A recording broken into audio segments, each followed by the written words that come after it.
Hey guys, Joel from Auto Guru here. There's nothing worse than jumping in your car when you're running late for work and noticing that your fuel light's on. The trouble is, it doesn't tell you how far you've got until you run out of fuel. The fuel light could be triggered either by an onboard distance to empty calculator or by the fuel level sensor. You may have around 6% of a tank left, or it could be anywhere from 4 to 8 litres of fuel. Besides running out of fuel, you could damage your fuel pump. If there isn't sufficient fuel in the tank, the fuel pump may overheat, and if that happens, you're up for more than the price of a tank of fuel. On some vehicles, like this Mazda 3 here, you can get roughly 60 to 80 kilometres when the fuel light's on. On larger vehicles, such as a Holden Captiva, you'd be lucky to get a half that. The best practice is to keep a quarter of a tank of fuel in your car at all times.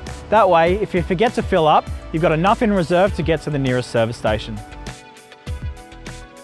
For more info on car servicing, repairs and advice, visit autoguru.com.au.